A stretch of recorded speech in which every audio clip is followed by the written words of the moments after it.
I got several buddies who make millions of dollars flipping real estate, and I love asking them, what are the top mistakes that the newbies make? Those that are getting in the game for the first time, what's gonna take them down? And you know what they all say? There's just one thing that'll kill you every single time. One shot, not a future before, let's go.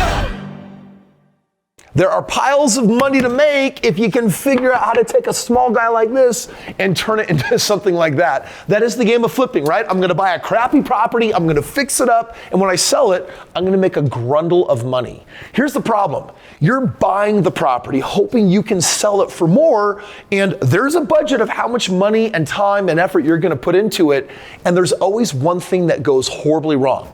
Any guesses as what it is?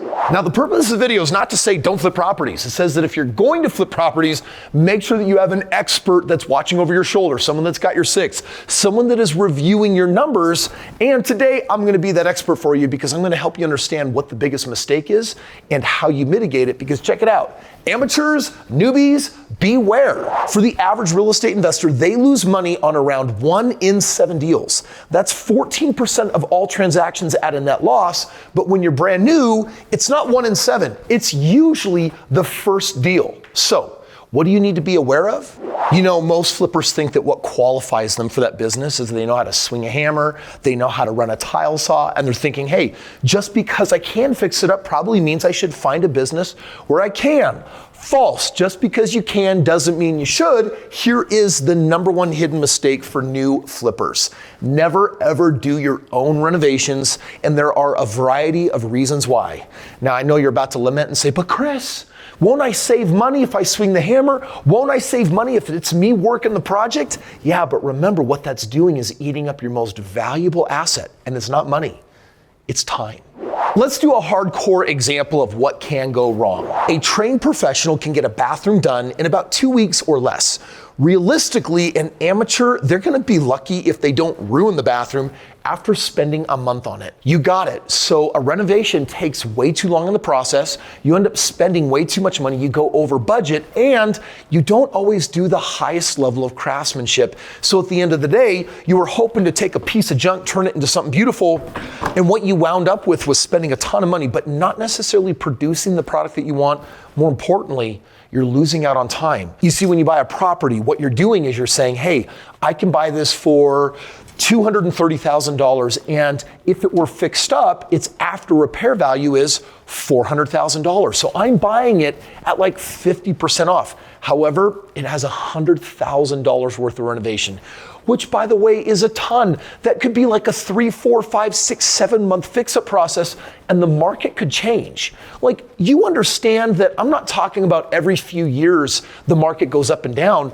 Every spring and winter, the market shifts. Like, things slow down in the winter, things speed up in the spring. So if you're taking a look at a property and it takes too long, you could shift to a part of the market where all of a sudden it's not worth 400. Turns out it's not even moving at 350. And all of a sudden you're starting to squeak into that zone where you sell this thing that took way too long and too much money over budget, and you lost time, you lost money. Now you might sell it at a loss.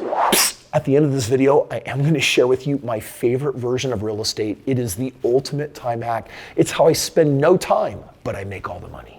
So there are 2 things at play here. Number one is if you do the renovation yourself, you overestimate your abilities and things take a lot more time. But number 2 is you also underestimate the budget. You put a hard cap on how much you can earn if you have to be there at every single project. You might spend too much, but also if you're like, well, I'll be the one that's doing the work, that's gonna limit how many projects you can do a year. I know a guy that spent 4 months fixing something up. When he sold the property, he realized, crap, at this rate, I can only do 3 a year.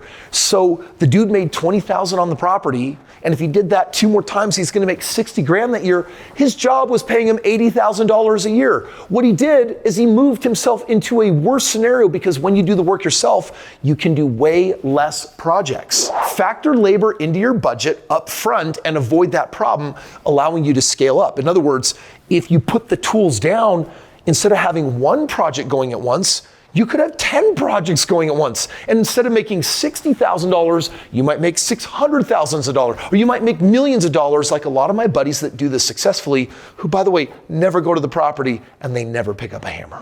So why does this problem exist in the first place? Well, it's a mindset problem. You see, there's a money mindset and there's a time mindset. This is people that are worried about money, and this is people that are worried about time. On the money side, they're all about the game of accumulation. It's like more money is more better. So they get money so that they can save more money. They work hard, and what they're trying to do is save money by cutting costs. They're building reserve funds. They're save now. They're spending never, by the way. They're not making memories. They're not living their life. They're penny pinching. They're so frugal. They're so out of debt that they've got no leverage, and they don't understand that when you obsess on this green stuff here in the Benjamins, you end up getting less of it. But let's talk about this other mindset. It's the time mindset, and it's where you value time over money. In fact, your time is so valuable, you would never dare go to Home Depot or pick up a hammer. You're gonna play the game different. You see, when you get money, for you, that's about investing, making your money work for you. Passive revenue is what you're really into. Investing profits into more hard assets, building a portfolio, investing now, and then investing again more later, and then choosing to use debt intelligently for the purpose of making money instead of avoiding debt. This is the person, by the way, that becomes not just a millionaire, they can become a multimillionaire, they can become so much more.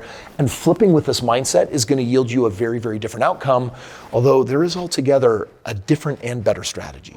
So instead of flipping properties, imagine if you found a good deal and instead of letting it go, you kept it. Because do you know what the number one regret of every flipper is 10 years later?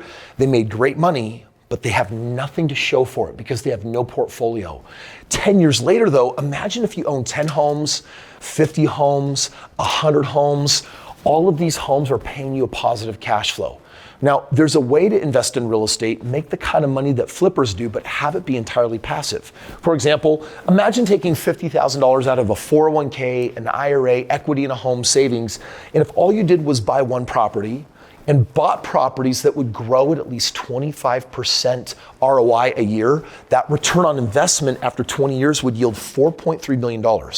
If you yield my average ROIs, it's closer to $17 million. And so ask yourself, do you really want to do real estate as a job because that's what swinging a hammer is like? Or do you want real estate to just be in the background making you millions of dollars?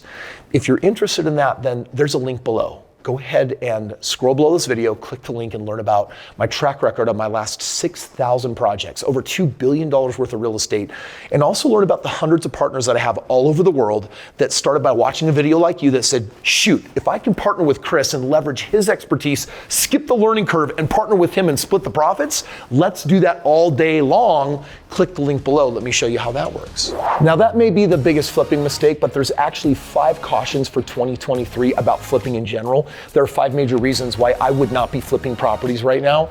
And if you want to know what they are, click this link right here. Let me show you.